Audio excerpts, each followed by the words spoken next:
പ്രിയ സുഹൃത്തുക്കളെ നമസ്കാരം. ഞാനിന്ന് ഫേസ്ബുക്കിൽ നമ്മുടെ പ്രമുഖനായ രാജ്യസഭാ മെമ്പറും മാർക്സിസ്റ്റ് പാർട്ടിയുടെ എല്ലാം എന്ന് പറഞ്ഞു കഴിഞ്ഞാൽ പുള്ളിക്കാരനെ രാജ്യസഭാ മെമ്പറായി, അല്ലാതെ ഒരു പഞ്ചായത്ത് ഇലക്ഷനിൽ നിന്ന് കഴിഞ്ഞാൽ 10 വോട്ട് കിട്ടത്തില്ല, അത് വേറെ കാര്യം. അദ്ദേഹത്തിൻ്റെ ഒരു വീഡിയോ കാണാനിടയായി. അദ്ദേഹം നമ്മുടെ ഇപ്പോഴത്തെ മുഖ്യമന്ത്രി സതീഷിനെ കുറ്റപ്പെടുത്തിക്കൊണ്ടാണ് സംസാരിക്കുന്നത്. വീണ വിജയൻ നമ്മുടെ വീണ വിജയൻ പൈസ മേടിച്ചതിനെ പറ്റിയും ഇപ്പോൾ എല്ലാ പാർട്ടികളും മേടിക്കുന്നത് അതിനൊക്കെ പറ്റി എല്ലാവരും കാണുന്ന ഒരു കാര്യമാണ്. അപ്പം ഞാൻ പറയാൻ ഉദ്ദേശിക്കുന്നത്, എനിക്ക് അദ്ദേഹത്തിനോട് വാദിച്ച് ജയിക്കാനോ നോക്കത്തില്ല. കാര്യം അദ്ദേഹം പ്രഗത്ഭനായ ഒരു വ്യക്തിയാണ്. പക്ഷേ എൻ്റെ ഒരു കാഴ്ചപ്പാട്, സാധാരണക്കാരൻ എന്നുള്ള നിലയ്ക്ക് ഞാൻ പറയുന്നത്, ഈ ജോൺ ബ്രിട്ടാസ് വീണ വിജയനെ എന്തിനാണ് ന്യായീകരിക്കുന്നത്? വീണ വിജയൻ ആരാ പാർട്ടിയിലെ? വീണ വിജയൻ പാർട്ടിയിലെ ആരുമല്ല.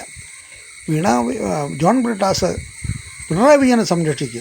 പിണറായി വിജയനെതിരായിട്ടല്ല കേസ്. വീണ വിജയനെ കരിമണൽ കർത്തയുടെ കമ്പനിക്കെതിരായിട്ടാക്കുന്ന കേസ്, അല്ല പിണറായി വിജയനെതിരായിട്ട് കേസില്ല. അപ്പോൾ ഈ ജോൺ ബ്രിട്ടാസൊക്കെ എന്തിനാണ് വെപ്രാളപ്പെട്ട് ഈ വീണ വിജയനെ സംരക്ഷിക്കാനായിട്ട് വരുന്നത്? അന്ന് ബിനീഷ് കോടിയേരിക്കെതിരായിട്ട് കേസ് വന്നപ്പം കോടിയേരി ബാലകൃഷ്ണൻ എന്ത് ഡീസൻ്റായ രീതിയിലാണ് അത് വഴിക്ക് പോകുന്നത്. നിങ്ങളൊക്കെ എന്തിനാണ് ന്യായീകരിക്കുന്നത്? അതുപോലെ തന്നെ അദ്ദേഹം പറഞ്ഞ വേറൊരു കാര്യം, ഈ ജനങ്ങളെല്ലാം മനസ്സിലാക്കുന്നുണ്ട്. ശരിയാണ്, ജനങ്ങളെല്ലാം മനസ്സിലാക്കി. അതുകൊണ്ടാണ് 102 സീറ്റുമായിട്ട് ഇവരെ UDF കയറ്റിയത്.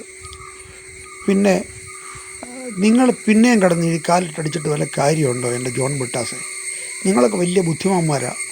നിങ്ങൾ പക്ഷെങ്കിൽ ആവശ്യമില്ലാത്തടത്ത് ഇടപെടാതിരിക്കുക ഇനിയും എങ്കിലും. അതുപോലെ ജോൺ ബ്രിട്ടാസ് നിങ്ങൾക്ക് ഒരു രാജ്യസഭാ മെമ്പറാകാനായിട്ട് ഇനിയും 36 MLA വേണം.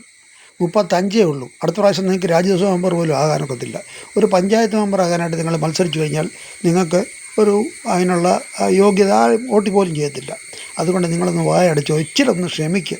ഇത്രയും പറഞ്ഞുകൊണ്ട് ഞാൻ ഉപസംഹരിക്കുന്നു. നന്ദി, നമസ്കാരം, ജയ് ഹിന്ദ്.